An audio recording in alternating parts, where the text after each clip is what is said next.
नाज़रीन, इस वक्त एक अहम खबर हम आपको दे रहे हैं। गाजियाबाद के वसुंधरा मेवाड़ यूनिवर्सिटी में आरएसएस चीफ मोहन भागवत की डॉक्टर ख्वाजा इफ्तिखार की किताब वैचारिक समन्वय का रस्म इजरा करेंगे। आपको बता दें, प्रोग्राम में आरएसएस प्रचारक Indresh Kumar, India Islamic culture centre के सदर सिराज कुरैशी, एएमयू के साबिक VC general Jamiruddin Shah, NCPL के डायरेक्टर डॉक्टर शेख अकील अहमद, ये तमाम शिरकत कर रहे हैं। वो उनके लिए इफ्तिखार की बात है और उनके लिए वैसे फख्र भी है तो उनकी इस किताब का रिजल्ट जो है मोहन भागवत जी कर रहे हैं। मोहन भागवत जी को मैं शुक्रिया भी रखना चाहता हूँ उनका, और उनके लिए यही बात कहूँगा कि बहुत से मौक़ों पर मैंने उनको सुना है, बहुत से मौक़ों पर मैंने उनका रिजल्ट किए हैं। मुझे ऐसा लगता है कि वो वजात खुद बहुत साफ सहन के आदमी हैं और मैंने कभी भी किसी तकलीफ के अंदर ये नहीं सुना कि उन्होंने किस तकलीफ को तकलीफ होती है।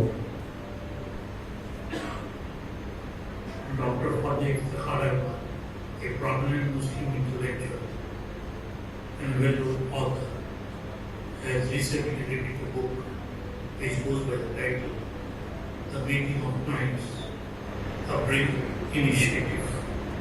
The book is unique in the sense that it makes a sincere effort to build a bridge between the RSS, BJP, and the larger Sangh Parivar on the one hand, and the Muslim community in India on the other.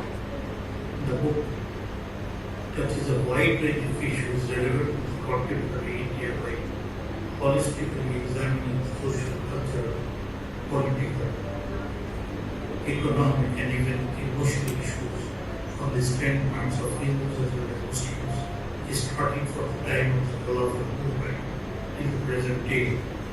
The book also goes to examine Indian history in pre- and post-independent India, bearing in mind the codes of Indian national knowledge, the Hindu Muslim League, and the Sangh Parivar. The book takes into account the relevance of the secular polity and beautifully demonstrates that a more harmonious and integrated India is indispensable for the ultimate rise of India as a nation. इस पुस्तक में doctor Khwaja जी ने मुस्लिम समाज को संघ विचार परिवार के साथ जोड़ने की दिशा में एक सराहनीय प्रयत्न किया है। समाज के निर्माण में उस समाज के सामर्थ्यवान, संस्कारवान, चरित्रवान, देशभक्त लोगों की अहम भूमिका होती है। इस पुस्तक के विमोचन का निर्णय जो डॉक्टर ख्वाजा जी ने राष्ट्रीय स्वयंसेवक संघ के पूजनीय सरसंघचालक माननीय भागवत जी के करकमलों के द्वारा निर्णित किया है, वह भी एक अत्यंत सुविचारित और सुनियोजित प्रयत्न है। The Meeting of Minds, a bridging initiative. वैचारिक समन्वय एक व्यवहारिक पहल, ज़हनी व फिक्री हम आहंगी, आरज़ू व जुस्तू, ये टाइटल्स हैं उन 3 किताबों के जिसको कि मैंने पिछले 11 महीने में लगातार पहले अंग्रेजी में, फिर उसके बाद उसका तर्जुमा हिंदी और फिर उर्दू में किया गया। इस किताब को लिखने की जरूरत इसलिए पड़ी कि हमारे माशरे में, हमारे समाज में, हमारी सोसाइटी में जो एक दूसरे पर से कहीं कहीं भरोसा उठता हुआ दिखाई दे रहा है, रिश्तों में कहीं कहीं कड़वाहट सी घुलती हुई दिखाई दे रही है। मुझे लगता है ये राष्ट्र हित में नहीं है। वतन अजीज हिंदुस्तान, इसको हमें एक अजीम मुल्क बनाना है, उसको हमें दुनिया के नक्शे पर एक बहुत बड़ी शक्ति के रूप में उभारना है, इतने बड़े लक्ष्य को सामने रखे हुए और उसके प्रति जो हमारे अंदर निष्ठा होनी चाहिए, जो कर्मठता होनी चाहिए, जो इस तरह का अहद होना चाहिए, उसमें रिश्तों में कड़वाहट अच्छी चीज नहीं है। संघ और संघ की आइडियोलॉजी और हिंदुत्व की आइडियोलॉजी आज के राष्ट्र की एक बड़ी सच्चाई है। मुस्लिम समाज और संघ के बीच में रिश्ते आपस में भरोसे के नहीं है। मेरा ये मानना है और मैं पिछले 25 सालों से ये कोशिश कर रहा हूं कि इन रिश्तों में दरार ना आए, कड़वाहट पैदा ना हो, बल्कि आपस में एक समरसता, एक सामंजस्य, एक दूसरे के प्रति अच्छा व्यवहार, अच्छी सोच इस तरह से पैदा हो, इस पर मेहनत की जाए। 25 साल का ये सफर आज मुझे लगता है कि शायद अपनी मंजिल से करीब हो चुका है।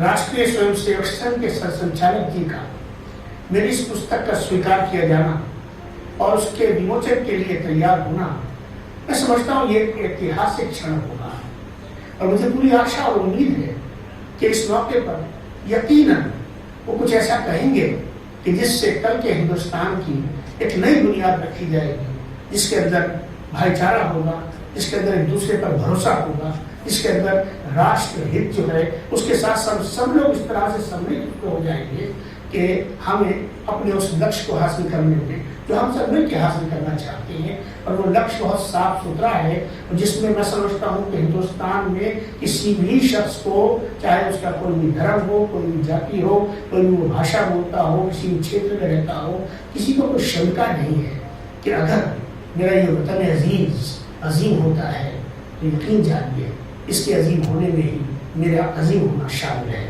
मैं इस मौके पर माननीय देश जी को खास तौर से उनका जिक्र करना चाहता हूँ।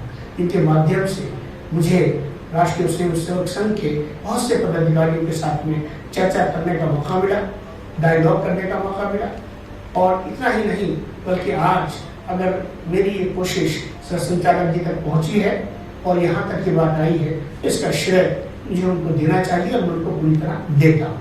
मेरा ये मानना है कि dialogue is better than deadlock and harmony is better than discord. बहुत शुक्रिया।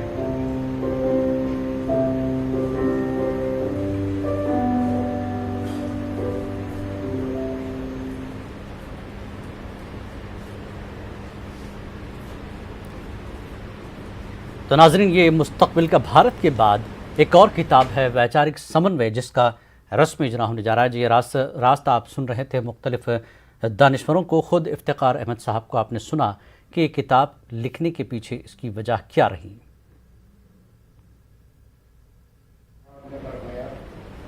आज का दिन एक तारीखी दिन है जिसका पूरा हिंदुस्तान, पूरा देश इंतजार कर रहा था। आज हमारे देश के एक संगठन, जो एक महान संगठन है, उसके पूज्य संचालक जी हमारे बीच तशरीफ रखते हैं। जनाब मोहन भागवत साहब हमारे बीच तशरीफ रखते हैं। लेकिन हमारे लिए फख्र का लम्हा है। आप सब जन और यहाँ पर VIP हजरात जितने यहाँ तशरीफ लाए हैं, हम सभी को आप अपनी जानिब से आप सभी को जय हिंद। और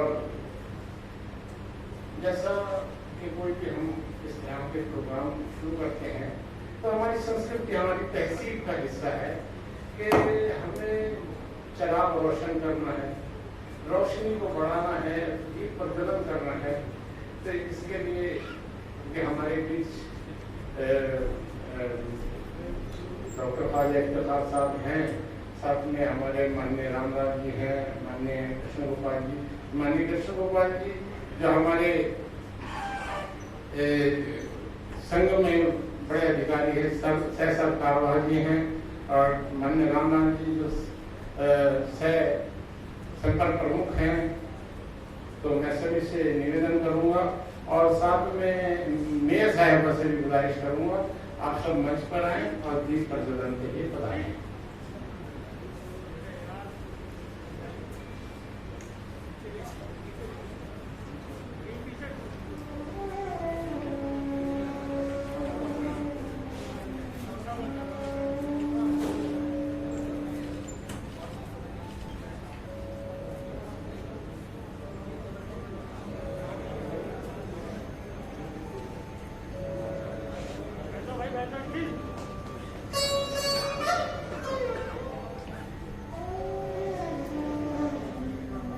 ये राज तस्वीरें आप देख रहे हैं गाजियाबाद की वसुंधरा मेवाड़ यूनिवर्सिटी में, जहां पर खुद आरएसएस चीफ मोहन भागवत मौजूद हैं इस किताब के रस्म इजरा के लिए, जो कि ख्वाजा इफ्तिखार साहब ने लिखी है, वैचारिक समन्वय।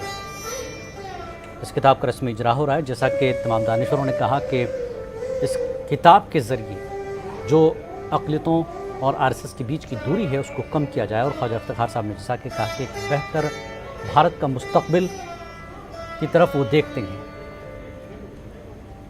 और आज की इस प्रोग्राम में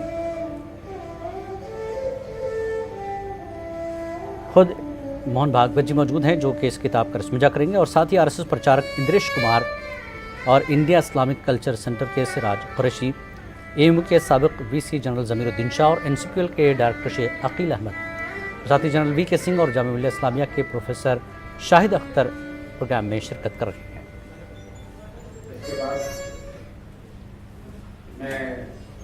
ये किताब जिसका आज रस्म इजरा हो रहा है हिंदी, अंग्रेज़ी और उर्दू ज़बान में है, और उर्दू में इसका नाम ज़हनी व फ़िक्री हम आहंगी है। मुल्क के अक़लियती फ़िरक़े में अपना मकाम बनाने और आरएसएस से मुताल्लिक़ जो गलतफ़हमियाँ हैं उसको दूर करने के लिए मुस्तक़बिल का भारत के बाद एक और किताब वैचारिक समन्वय का रस्म इजरा होने जा रहा है।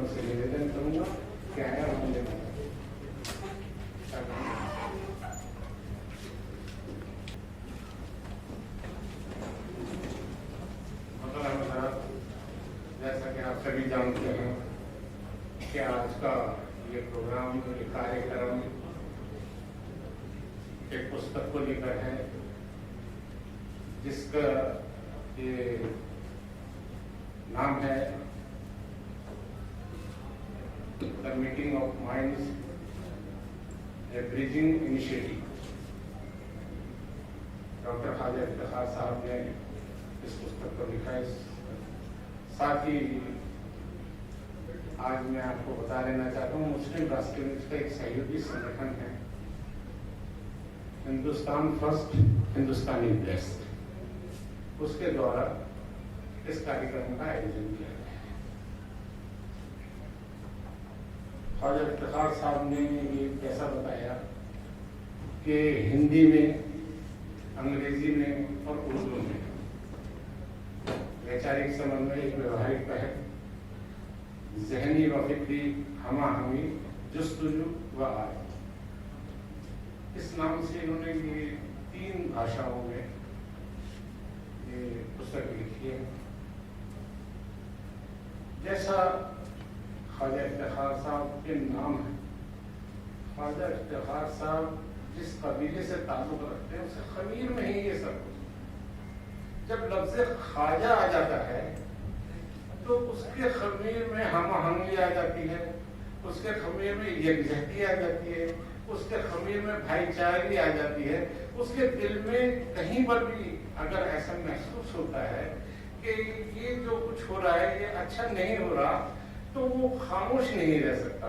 अगर खामोश उसकी जुबान हो जाती है तो उसका कलम बोलता है। ऐसे ख्वाजा साहब जिन्होंने ये पुस्तक लिखी है, यकीनन इस पुस्तक के लिए वो काबिल सताइश है। इन्होंने जिस तरह का काम किया है, यकीनन ये एक काम नहीं, इनका जो सिलसिला है, जिस सिलसिले से ये ताल्लुक रखते, तालीम हासिल करी, शिक्षा हासिल करी, लगातार उसमें जो काम करते रहे, उसके बाद देश विदेश में गए, न्यूयॉर्क गए, जिनेवा गए, पूरे जाकर से भी एक ही मकसद है एकजहती, भाईचारा, मोहब्बत, कड़वाहटें खत्म होनी चाहिए संसार में। और हमारे देश में तो हम यकीनन इससे त्रस्त हैं। हमारे देश का जो एक मिजाज सा बना हुआ है, उसके लिए आज के टाइम पर इस तरह की पुस्तक की बेहद जरूरत थी, जो ख्वाजा इफ्तिखार साहब ने उसको पूरा किया। यकीनन ख्वाजा साहब ने जिस तरह का काम किया है, उसके लिए मेरे पास अल्फाज नहीं है, वो शब्द नहीं है, कहां से लाऊं। लेकिन ख्वाजा साहब ने जिस तरह का दिमाग में, मैं मानता हूं कि हम में से बहुत सारे लोग राष्ट्रवादी हैं, और उनके मिजाजों में ये चीज होती है कि मैं कुछ ना कुछ जो है ना, ये जो हो रहा है गलत हो रहा है, इसके ऊपर कोई आवाज उठनी चाहिए। लेकिन हम सब लोग दिमाग में रखते हैं, जबान पे मिलाते। लेकिन ख्वाजा साहब ने वो उसको जबान को, दिमाग को बंद कर कलम का इस्तेमाल किया, और उस कलम का इस्तेमाल करके एक शाहकार ये पुस्तक के रूप में हमारे सामने पेश किया है। ऐसे ख्वाजा इफ्तिखार साहब से मैं बड़े अदब के साथ गुजारिश करूंगा कि मंच पर आए और इस पुस्तक के बारे में और आगे जाए। मोहतरम ख्वाजा इफ्तिखार साहब।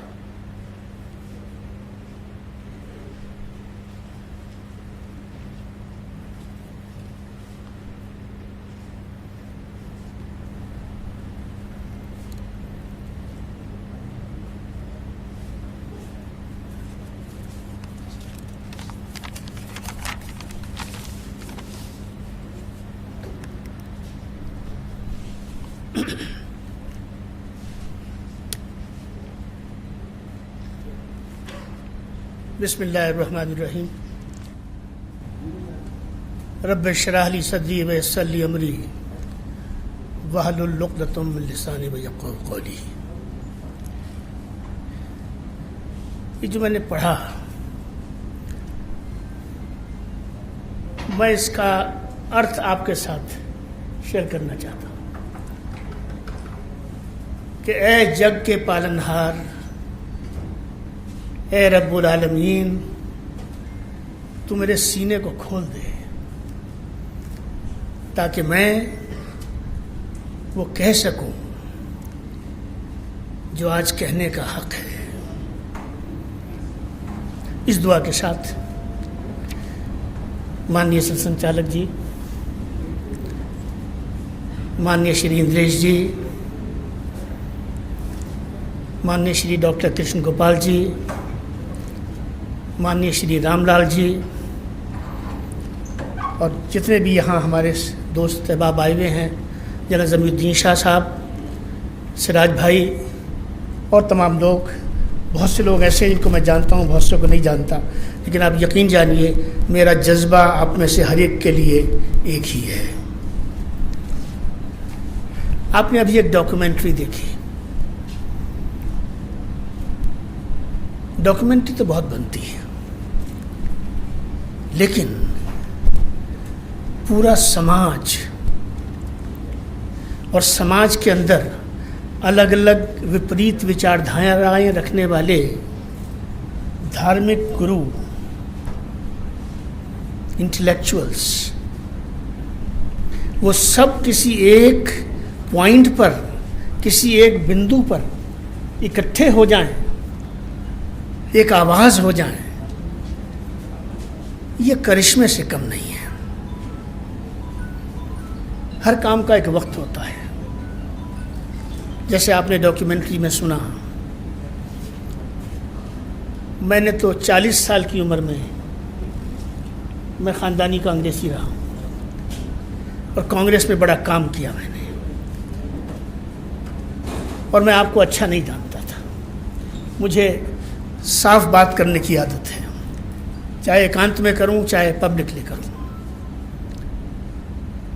शायद इस कारण से कि जो सुनते चले आए थे, जो सुनता चला आता है आदमी और उसको मान लेता है, उसको हम कहते हैं stereotypes. And stereotypes are never facts because they are untested assumptions. They even can't be called beliefs. लेकिन 1996 में सर संचालक जी, जब अटल जी को 13 दिन की सरकार मिली तो 5 दिन चर्चा चली थी पार्लियामेंट में। मैं 5 दिन केवल ज़रूरत के लिए और खाने के लिए उठता था और 5 दिन सारी चर्चा मैंने सुनी। मैं अटल जी का बहुत बड़ा फ़ैन था और आज भी हूँ और हमेशा रहूँगा। एक ऐसा स्टेट्समैन जो जल्दी चला गया। मुझे लगा कि कहीं कुछ गड़बड़ है,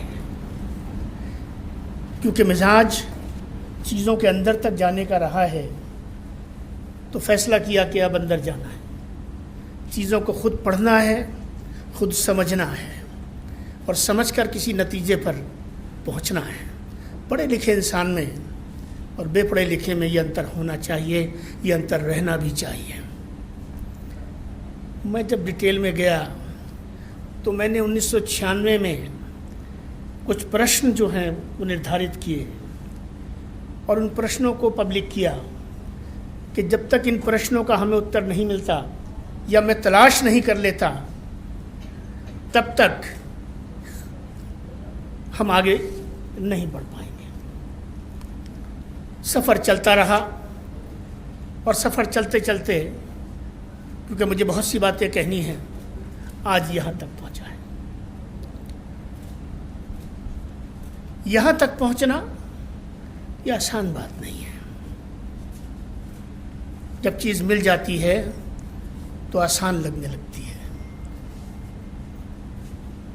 लेकिन आपका मिलना, आपका यहाँ बैठना, आपका इस प्रयास को आशीर्वाद देना और उसके बाद में अभी हम इंतज़ार करेंगे आशीर्वाद उन वचनों का जो आप हमें देंगे।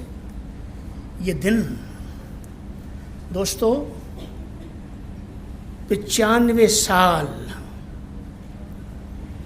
की जो दूरी है और उस दूरी में जो आपस में एक दूसरे के लिए शुकूक व शुबहात हैं, शंकाएं हैं,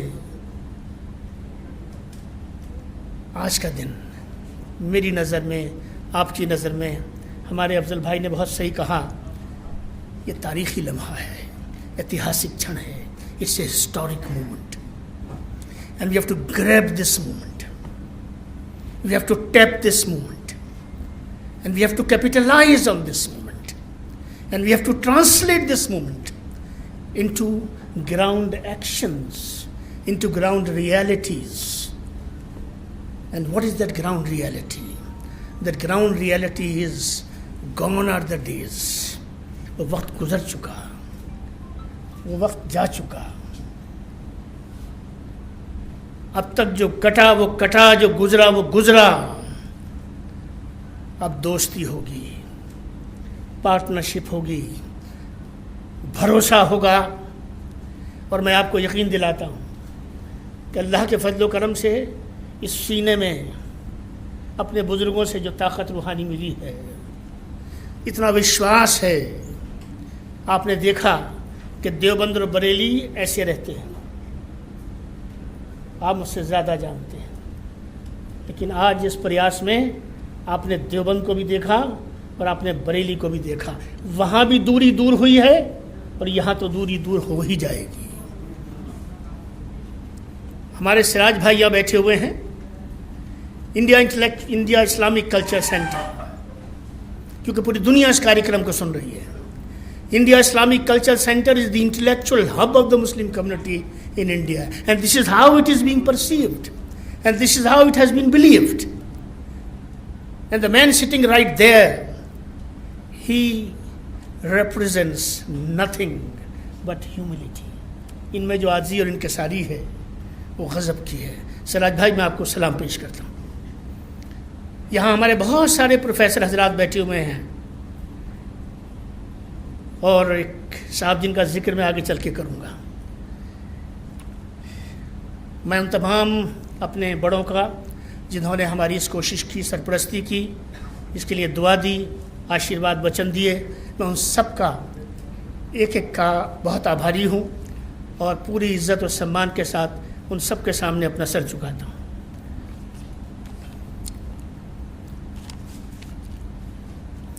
इससे पहले कि मैं आगे बढ़ूं,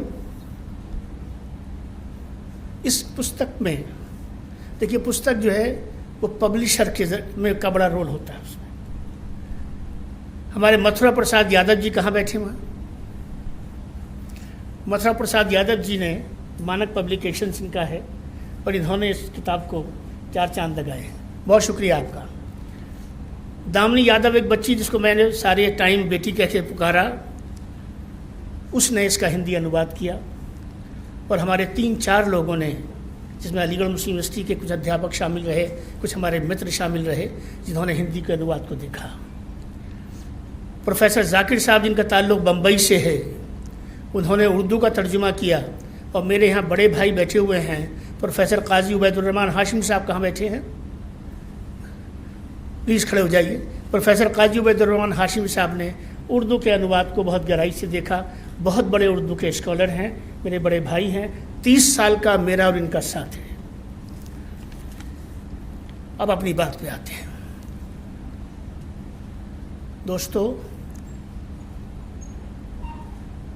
मैं शायर नहीं हूँ और शायर के पॉइंट ऑफ व्यू से मेरा ये शेर सही भी नहीं है, लेकिन मैं कहता हूँ, मोहब्बत के लिए थोड़ी है ये ज़िंदगी, मोहब्बत के लिए थोड़ी है ये ज़िंदगी, नफ़रत के लिए वक्त लाऊं कहाँ से मैं। ये वो मंत्र है सरसंघचालक जी, जिसको मैं सारी ज़िंदगी जीता रहा हूँ, जिसका मैं सारी ज़िंदगी प्रचार करता रहा हूँ। और आज ये चीज़ जब यहाँ पहुँची है तो कभी एक ख्वाब देखा था कि एक दिन ऐसा होगा, और उस ख्वाब को हकीकत बनाने वाले हमारे इंद्रेश जी हैं, जिनको मैं गुरु जी कहता हूँ और आज पब्लिकली कह रहा हूँ, आपको सलाम पेश करता हूँ।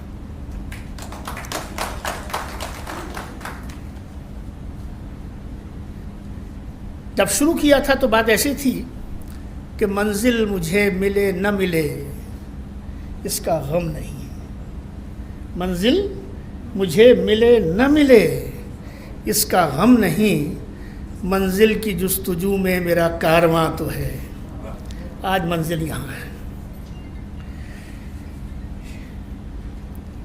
मैं सारी ज़िंदगी जोड़ का काम करता रहा हूँ और तोड़ने वालों से न कभी डरा हूँ, न कभी उनके आगे झुका हूँ। लड़ा हूँ उनसे, जूझा उनसे, गालियाँ खाई हैं उसके लिए, मगर गालियाँ उनको पड़ती हैं जो खुशनसीब होते हैं। बदनसीबों को गालियाँ नहीं पड़ती। जो कुछ करता है उसी के बारे में लोग 4 बातें करते हैं। एक समय था जब मैं ये समझता था, क्योंकि मेरी जो पुस्तक है, ये पुस्तक 40% सेकुलर सियासत में जो कुछ घटा है, जिसको मैं 1857 से 1920 और 1920 से 2020 तक लेता हूँ, उसका सबका मैंने आकलन किया है। अच्छे को अच्छा कहा है और गलत को गलत कहा है, और इसमें किसी को बख्शता नहीं हूँ। मैं ना अपने आप को बख्शता हूँ, ना अपनी कम्युनिटी को बख्शता हूँ, ना अपनी कम्युनिटी की लीडरशिप को बख्शता हूँ, और ना आपको बख्शता हूँ। किसी को नहीं बख्शता, क्योंकि अगर मंजिल पे जाना है तो झूठ बोल के नहीं जाया जा सकता, बातें उल्टी सीधी मिला के नहीं जाया जा सकता, सच कहकर जाया जा सकता है। लेकिन एक शर्त है उसकी, और शर्त यह है कि सच को अच्छे लहजे में कहो, मिठास के साथ कहो, ऐसे कहो कि तुम्हें कहने में अच्छा लगे और सुनने वाले को सुनने में अच्छा लगे। पुल तो ऐसे ही बनता है, पुल का और कोई रास्ता नहीं होता। नरसिम्हा राव जी के ज़रिए को से पूरी कौम को जोड़ने की कोशिश की, और ये कह के कोशिश की कि तुमने अगर आज कांग्रेस को थाम लिया तो ये रुक गई, वरना ये गई। और फिर जिनको तुम रोक रहे हो, क्योंकि मेरा समाज तो आपको रोकता रहा, पूरी ताकत से रोकता रहा, तो फिर ये आएंगे और जाएंगे, आएंगे और जाएंगे। और फिर वैसा ही हुआ, और अब आ गए, और अब रहने वाले हैं। बहुत चर्चाएं होती हैं। उसके बाद अटल जी आए। मेरा अटल जी से कोई ताल्लुक़ नहीं था, मेरा संघ से कोई ताल्लुक़ नहीं था, मेरा भाजपा से कोई ताल्लुक़ नहीं था। मेरे पास सुधींद्र कुलकर्णी जी आए थे और ये तनवीर भाई यहाँ बैठे हुए हैं, ये उनको लेकर आए थे। ये मेरे भाई की तरह है। मैं अटल जी से तक मेरी बात गई। मैंने अटल जी के यहाँ फ़ोन किया, इन लोगों के आने से पहले की बात है ये। तो मैंने कहा कि मैं आपसे मिलना चाहता हूँ।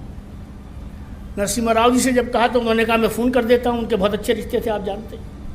तो मैंने कहा नहीं, मैं आपके ज़रिए नहीं जाना चाहता, मैं अपने आप जाना चाहता हूँ। मैंने 1 घंटे का समय मांगा।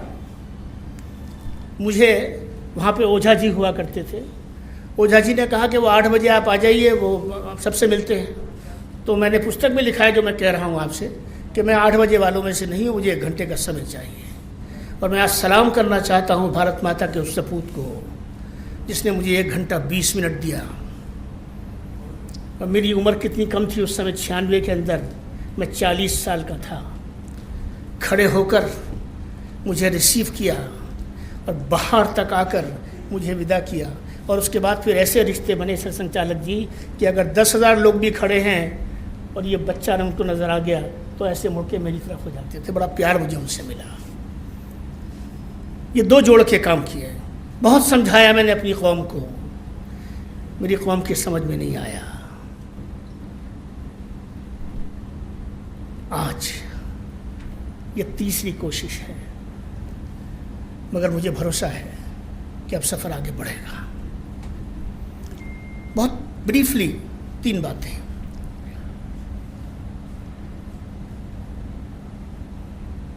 उन्नीस 1920 में खिलाफत मूवमेंट बना। भारत में खिलाफत मूवमेंट बने इसका कोई आधार नहीं था। वो पहला ब्लंडर है जो हिंदुस्तान के मुसलमान ने किया।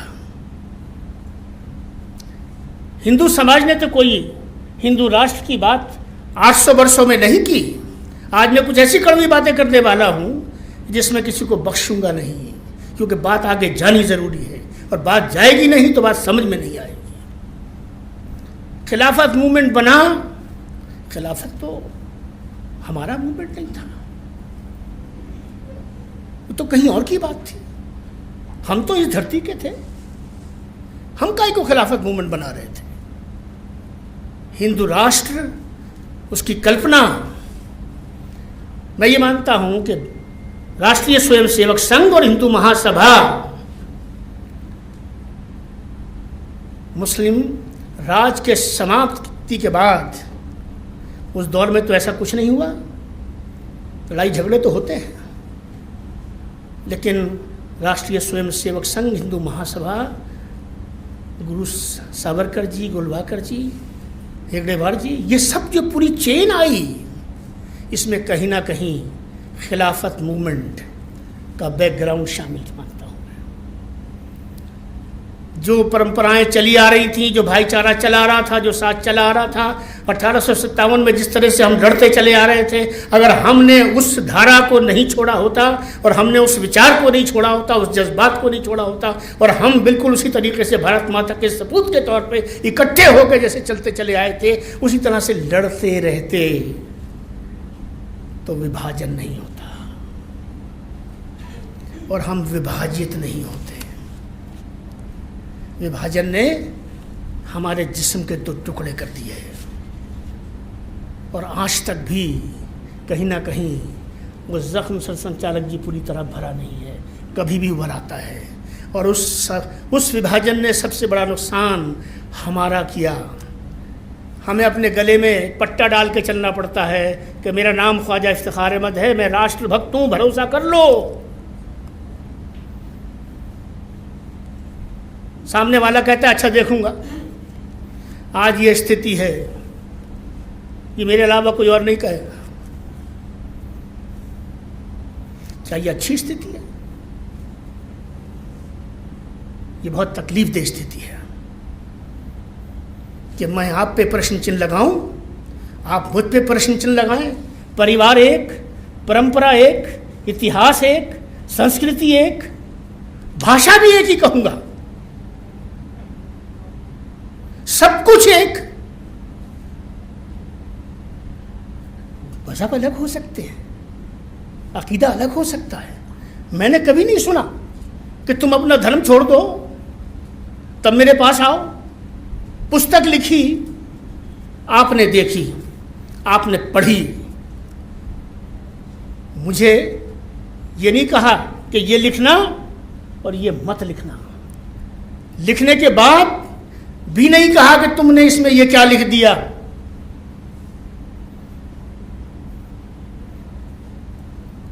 ईमानदारी जरूरी है। तो बात यहां तक आ गई।